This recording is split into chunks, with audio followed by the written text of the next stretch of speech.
યમુનાજીને મહારાણી કેમ કહેવામાં આવે છે? આપણે ત્યાં ઠાકોરજીની ઈચ્છા શક્તિનું સ્વરૂપ એ રાધાજી છે અને ઠાકોરજીની કૃપા શક્તિનું મૂર્તિમંત સ્વરૂપ એ શ્રી યમુનાજી છે. અને યમુનાજી સ્વયં સંયોગીની શક્તિ છે અને એ જીવ ખોટા પડેલા જીવોને પ્રભુની લીલામાં પહોંચાડનારા છે. યમુનાજી પર તો ઘણી બધી મહારાણી શબ્દ પર તો ઘણી આખી લાંબી ચર્ચા થઈ શકે, પણ એ જીવને પ્રભુ સુધી સંબંધ કરાવનારી સંયોગીની શક્તિ રૂપ છે, એટલે એને મહારાણી કહેવાય છે. એટલે જ આપણે ત્યાં કહ્યું ને કે લક્ષ્મીજી સાથે પણ એમની સરખામણી કઈ રીતે કરી શકાય? કારણ કે પ્રભુની સેવામાં કોઈ આવે તો લક્ષ્મીજી એને શોખ ગણે કે મારી સેવા ગઈ, મારી સોતના, અને યમુનાજી એને સખી ગણે કે ચલો પ્રભુની સેવામાં એક સખી વધી છે. એટલે એ ભટકેલા જીવોને, કારણ કે પ્રભુમાં પ્રેમનું દાન કરનારા મુકુંદ રતિવર્ધિની, તો ભક્તિનું પ્રભુમાં પ્રેમનું દાન કરનારા જો કોઈ હોય એ તો શ્રી યમુનાજી છે. અને એટલા માટે એમને મહારાણી શબ્દનો પ્રયોગ કરાય છે કે વ્રજની સર્વ રાણીઓમાં, કારણ કે આપણે ત્યાં એ 8 જે અષ્ટપટરાણીઓ છે એમાં જે કાલિંદીજી છે એ જુદા અને આ યમુનાજી છે એ જુદા. બંનેનો ફરક બતાવવાનો છે કે આ 4 યુથ છે વ્રજમાં, એમાં ચોથા યુથના અધિપતિ શ્રી યમુનાજી છે. એટલે કે નમત કૃષ્ણ તુર્ય પ્રિયામ, તુર્ય એટલે ચતુર્થ. પહેલું યુદ્ધ નિત્ય સિદ્ધા ગોપીજનો, સ્વામીજી એના અધિષ્ઠાત્રી, લલિતાજી, ચંદ્રાવલીજી અને ચોથા રાણી શ્રી યમુનાજી કે જે કુમારિકાઓએ કાત્યાયની વ્રત કર્યું અને ત્યારે એમના મનોરથ પૂરા, કારણ કે એમની કૃપાથી રાસનો અનુભવ એમને થયો, તો જે રાસનું દાન કરાવનારા છે એ રાણી નહીં પણ મહારાણી છે. એટલા માટે યમુનાજી આગળ મહારાણી શબ્દનો પ્રયોગ કર્યો. સેવ્ય અને પુષ્ટાવેલા ઠાકોરજીમાં શું ફેર છે? નહીં, કે સેવ્ય અને પુષ્ટાવેલા એક જ વસ્તુ થયું કે જેની સેવ્ય કર્યા છે, જેને પુષ્ટ કર્યા છે. એટલે કે જે સેવનીય, જેની સેવા કરીએ એને સેવ્ય કહેવાય. એટલે બંને એક જ શબ્દ છે. ગૌસ્વામી 108 નો અર્થ સમજાવો. જેમ ગુસાઈજી હતા તો શ્રી વિઠ્ઠલનાથજી, એમને જ્યારે આખા ગોકુલમાં ગાયોની રક્ષા કરી ત્યારે અકબર બાદશાહે આપનું સન્માન કરી આપને ગોસાઈ પદવી આપી અને ત્યારથી ગોસ્વામી કે ગાયોના સ્વામી, ઇન્દ્રિયોના સ્વામી એટલે શબ્દ વપરાય ગોસ્વામી. એ પાછળથી વલ્લભકુલની અટક થઈ, નહીં તો એમ તૈલંગ કુળમાંથી પ્રગટ થયા હતા. પછી જ્યારે અકબર બાદશાહે સન્માન પદવી આપી ગોસાઈની અને એ ગોસાઈજી પરથી ગોસ્વામી સરનેમ થયું. 108 એટલા માટે કે આપણે ત્યાં દરેક વલ્લભકુલમાં વલ્લભનો ભાવ રાખે અને સર્વોત્તમ સ્તોત્રમાં 108 નામ મહાપ્રભુજીના છે. એટલે એવો ભાવ રાખી કે આ 108 નામ શ્રી વલ્લભ રૂપે આમાં બિરાજમાન છે અને પાછળ પછી એમનું નામ આવે કે આ નામ આમનું છે. જ્યારે પણ વલ્લભકુલને દંડવત કરીએ છીએ ત્યારે ભાવ વલ્લભનો જ રાખે, કારણ કે એ ભાવથી કરી તો પછી આશીર્વાદ પણ પછી અમારા નહીં, પછી તમને આશીર્વાદ પણ મહાપ્રભુજીના જ લાગે છે. તમે મહાપ્રભુજીનો ભાવ રાખીને વંદન કરો તો આશીર્વાદ કોઈ વ્યક્તિના નહીં, વલ્લભના જ લાગે છે. તો હંમેશા જ્યારે પણ કોઈ પણ આવા તત્વ યા એવા સ્થાનમાં જઈએ ત્યારે ઉત્તમ ભાવ રાખીને, વૈષ્ણવ પણ મળે તો વૈષ્ણવ માટે પણ દમલાજીનો ભાવ રાખીને મળવું, ઉત્તમ ભાવ રાખીને મળવું, કારણ કે જે ઉત્તમ ભાવના આપણી છે તે ઉત્તમ ફળની પ્રાપ્તિ આપણને થાય. તો એટલા માટે એ ગોસ્વામી શબ્દ આ ગાયોના સ્વામી તરીકે અટક તરીકે આવે છે. એનો પહેલો સવાલ માળા તિલક વિશે સમજાવશો? એટલે જેમ આપણે ત્યાં વૈષ્ણવતાના જે લક્ષણ યા વૈષ્ણવ થવાના, સેવા કરવાના જે ચિહ્ન ધારણ કરીએ છીએ, એક તો શાસ્ત્રોમાં એ આજ્ઞા છે દેવમ ભૂત્વા દેવમ યજેત, દેવો ભૂત્વા દેવમ યજેત. જેને ભજો છો એવા થઈને ભજો. અને એટલા માટે અમુક ચિહ્નો આવે કે જેને જેમ મહાદેવજીને કોઈ ભજતું હોય તો ભભૂત લગાડીને ભજે, જેમ માતાજીની કોઈ ઉપાસના કરતું હોય તો ચુંદડી ન આ બધું રંગ પેલું લગાડીને, કંકુ લગાડીને ભજે. અને શાસ્ત્ર આજ્ઞા એવી છે દેવો ભૂત્વા દેવમ યજેત, તમે જેની ઉપાસના કરો છો એવા થઈને કરો. તો આપણે વિષ્ણુની ઉપાસના કૃષ્ણની કરીએ છીએ એટલે આપણે ત્યાં એક ક્રમ છે કે તિલક જે ભગવાન ધારણ કરે છે અને શંખ ચક્ર ગદા પદ્મ એ પણ ચિહ્નો ધારણ કરવામાં આવે. તો એ ચિહ્નો ધારણ કરી એના જેવા થઈ એને ભજવાનો પ્રકાર છે. અને બીજો ભાવ, આ મૂળ શાસ્ત્રોક્ત પ્રકારની વાત કરું છું, બીજો એક ભાવ આપણે ત્યાં એ છે કે આ તિલક શું છે તો કે ઠાકોરજીનું ચરણારવિંદ. જેમ આમ કોઈનું ચરણ પગ આમ હોય તો કેવું આમ થઈ જાય, તો એ ચરણારવિંદ આપણા મસ્તક પર, અને ચરણારવિંદમાં અનેક ચિહ્નો છે. હવે જો એ ચર્ચા કરવા જાઉં તો ઘણો સમય જાય, કયા કયા ચિહ્નો, કયું કયું ફળ આપે. પણ એમાં અંકુશનું ચિહ્ન છે ચરણારવિંદ. એટલે કે આપણું મન પેલા મદમસ્ત હાથી જેવું છે, પણ ઠાકોરજીના ચરણરૂપ અંકુશ એમાં આવે તો એનો નિગ્રહ મનનો થાય અને આપણું ચિત્ત ભગવાનમાં જાય. એટલા માટે તિલક ધારણ કરી. પણ મૂળ વાત ઠાકોરજીની શરણાગતિનો અને એમના ચરણ ચિહ્નનો છે. કંઠી એક તો તુલસીજી પ્રભુને પરમ પ્રિય છે, અને શાસ્ત્ર એવી આજ્ઞા કરે છે કે કંઠી ધારણ કર્યા વગર એક ડગલું પણ મનુષ્ય ચાલવું ન જોઈએ. એ શાસ્ત્રની એવી આજ્ઞા છે. કંઠી ધારણ કર્યા વગર તમે પાઠ, શાસ્ત્ર, મંત્ર જાપ કરો એ પણ સિદ્ધ થતા નથી, એવી પણ શાસ્ત્રોની આજ્ઞા છે. અને એટલા માટે આ કોઈ સિમ્બોલ નથી કે આનો સેવક થઈ ગયા, આના શિષ્ય થઈ ગયા, એ બતાવવા માટે નથી. આ પ્રભુ પ્રીત્યર્થ છે એમ શાસ્ત્ર કહે. આપણે એમ માનીએ કે આ તિલક કરવા લોકોને ખબર પડે કે આવું છે, એવું કઈ આ જાહેરાત કરવા માટે નથી. આ તો આપણી ભાવાત્મકતા છે.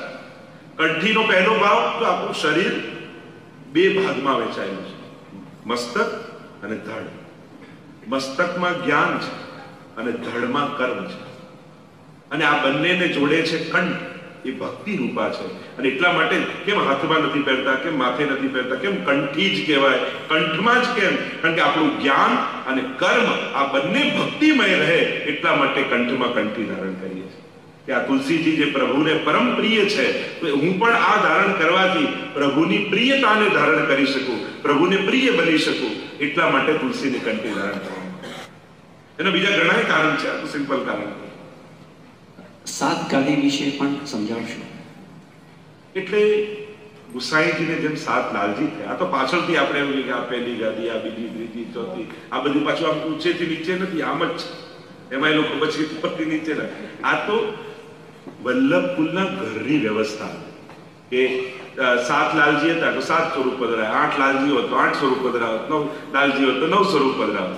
પણ એમાં વૈષ્ણવે પછી અંદર વેચી લીધા કે આ પહેલા તારા, બીજી મારી, ત્રીજી તારી, ચોથી તારી. આ બધી આપણી અજ્ઞાનતા છે.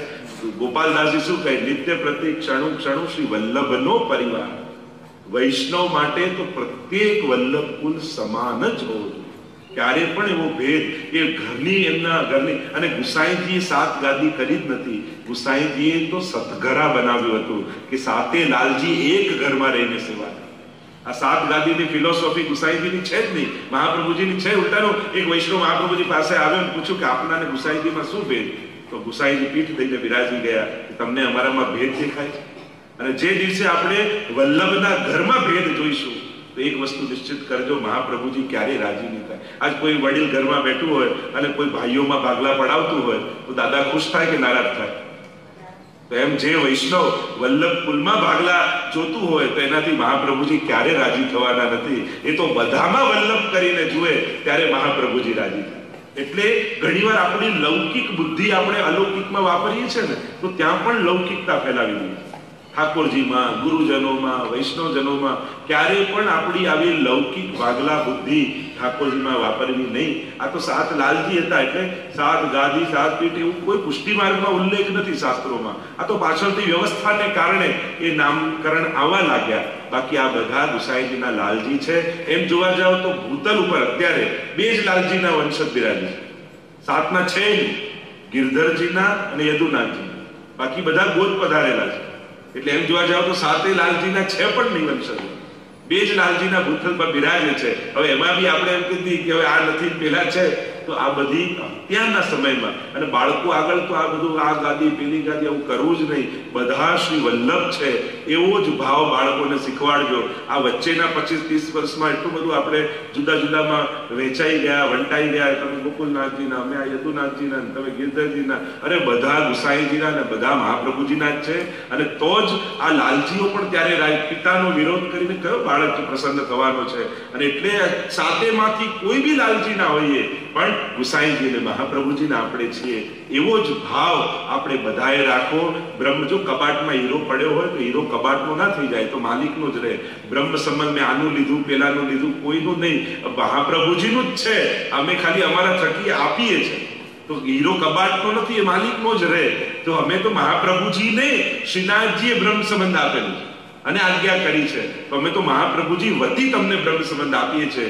એટલે આવા નાના નાના ભાગલા કે નાના નાના વિચાર છોડી બધાય નિત્ય પ્રત્યેક ક્ષણું ક્ષણું શ્રી વલ્લભનો પરિવાર રસના એ જે ગોપાલદાસજી આપણને બતાવી ગયા છે એ ભાવ મનમાં રાખી દરેકમાં વલ્લભને જોઈ અને વલ્લભના આશીર્વાદ લેવાની કોશિશ કરશો તો સાતે લાલજી પ્રસન્ન થશે. તો 7 લાલજી હતા એટલે 7 પ્રકારની વ્યવસ્થા.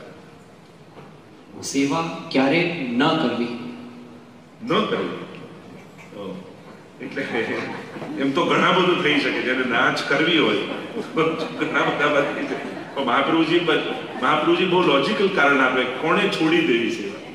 અત્યાગ્રહ પ્રવેશે પર પીડાદી સંભવે સેવા ત્યક્તવ્ય.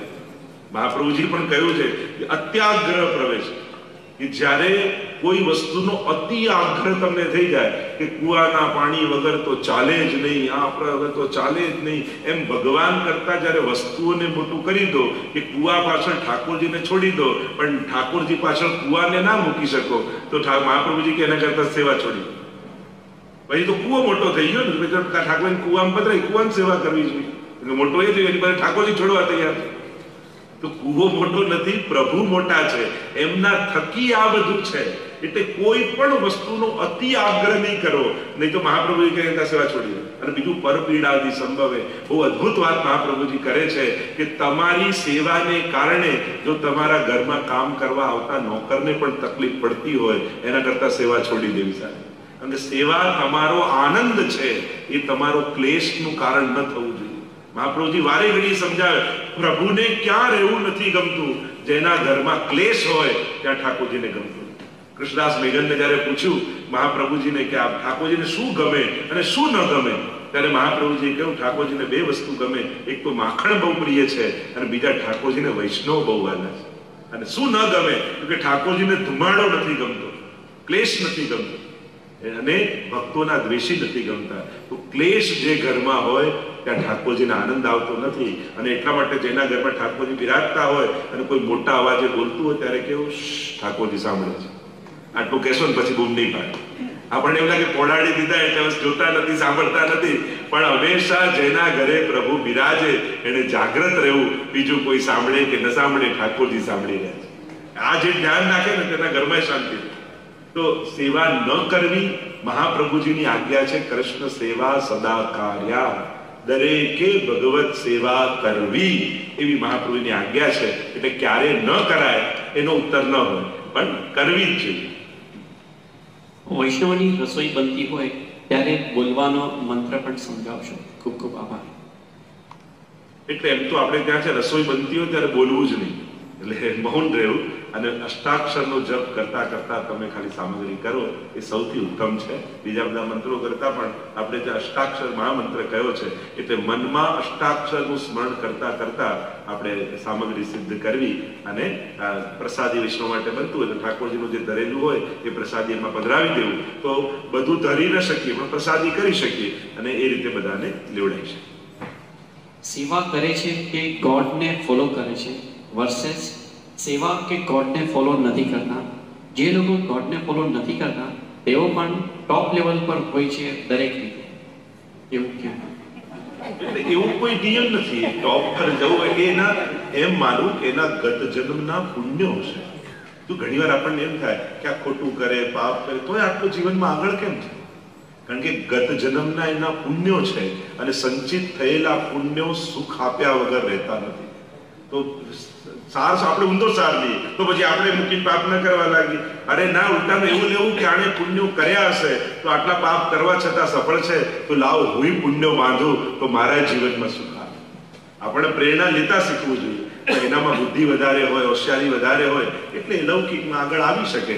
એમાં કોઈ પણ ભગવાનને માનતો નથી એમ ન કહેવાય. એ ભગવાનના કોઈ બીજા રૂપને માને, એના કામમાં એટલી ધગસ આપે છે, એ કામમાં ભગવાનને જુએ છે અને પોતે પોતાની નિષ્ઠાથી કરે છે. તો એ પણ એ ભગવાનનું ઐશ્વર્ય, વીર્ય, યશસ્વી, જ્ઞાન, વૈરાગ્ય, આ ષડવિધ ઐશ્વર્ય છે. તો એમાંથી કોઈ ને કોઈ ભગવાન નહીં તો ભગવત્તાને ફોલો કરી રહ્યો છે. ભગવત્તા અનેક ઐશ્વર્યમાં પણ છે, બળમાં પણ છે, એના કાર્યમાં પણ છે, એની બુદ્ધિમાં પણ છે. તો ભગવાનને ન માનતો હોય તો એની ભગવત્તાને માને છે. ભલે ભગવાન નામ નથી આપતા, કોઈ કે હું નેચરને માનું છું, કોઈ કે હું હ્યુમન બીંગને હેલ્પ કરવામાં. મૂળ તો એ બધી ભગવાનની જ ઉપાસના છે વિવિધ પ્રકારની. એટલે એવું ન કહેવાય કે ભગવાનને નથી માનતો, પણ એ પૂરો પુરુષાર્થ કરી રહ્યો. જો ભગવાન ક્યાં એની જોડે છે, એના એ ભણ્યો ન હોય ટોપ પર પહોંચો, યા કઈ મહેનત ન કરી હોય ટોપ પર પહોંચો, જુદી વાત છે. પણ એ પુરુષાર્થ કરે છે, એ ભણે છે, કોશિશ કરે છે અને એચીવ કરે છે, તો એના પુરુષાર્થમાં એને ભગવાન દેખાય છે. અને એટલા માટે ભગવાનને માને છે, પણ પુરુષાર્થ રૂપે માને.